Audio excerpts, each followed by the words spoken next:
most of which are midget subs with crews of 2 to 6. While not a serious threat to a modern navy, Iran's midget subs could potentially decimate the fleet of oil tankers that habitually navigate the Persian Gulf, posing a significant strategic challenge in the event of war.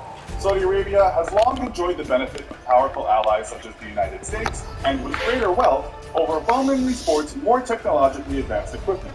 Yet despite being burdened by crippling UN sanctions, Iran still fields a formidable military and perhaps more importantly, a homegrown arms industry. While any war between the two nations would immediately see the inclusion of the United States and likely the bulk of NATO on the Saudi side, a one-on-one conflict would ultimately likely lead to a limited Iranian victory. One day early in 2007, an Iranian nuclear engineer plugged his laptop into a secure computer network at the Infamous.com's enrichment complex.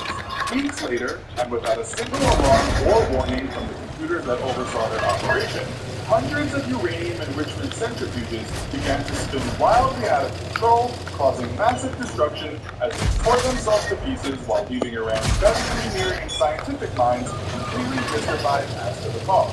Today, we'll find out how and why in this episode of the Infographic Show, Stuxnet, the virus that crippled the Iranian nuclear program. To understand Stuxnet, first we have to understand the background of the Iranian nuclear program and its regional implications.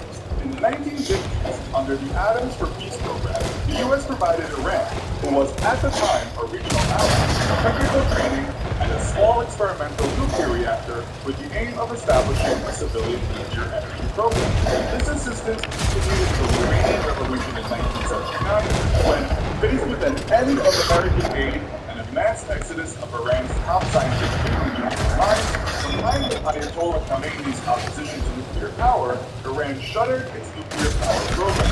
Just 5 years later, though, in 1984, Ayatollah Khomeini would rethink his stance on nuclear power and decided that, in the face of a hostile Iraq and the state of Israel well supplied with nuclear weapons, Iran's security rested on the development of its own weapons. Under the guise of resurrecting its civilian energy program, Iran began to seek technical training on materials from Russia, China, and Pakistan. This would lead to an escalating cycle of sanctions and defiance between Iran and the UN over the course of the next decades, culminating in the discovery of secret uranium enrichment facilities at Natanz and other sites, and plans to outfit ballistic missiles with nuclear warheads. With Israel pushing for armed intervention and the U.S. growing in favor of a military solution, Iran was pressured to adopt the Joint Comprehensive Plan of Action in July of 2015, outlining a path for de-escalation of sanctions in exchange for complete transparency and dismantling of its nuclear program. From the start of Iran's nuclear ambitions in the 1980s, Israel expressed immediate concern about a nuclear-capable Iran. The U.S. shared these concerns, but saw any direct military intervention as potentially destabilizing and feared a regional war. Facing a hostile and nuclear-armed neighbor just hundreds of miles from its borders, though, President Israel took matters into its own hands and began an extensive, clandestine campaign against Iran's nuclear program. Iran nuclear materials were sabotaged or destroyed, and its scientists and engineers bribed, defect, or failed in that were targeted for assassination. Though still pushing for a diplomatic solution, the U.S. saw the need to delay Iran's nuclear program and joined in Israel's campaign to sabotage, intercepting, and rerouting shipments, power supplies, and backing bombs to U.S. facilities where they were fueled with small but fatal flaws.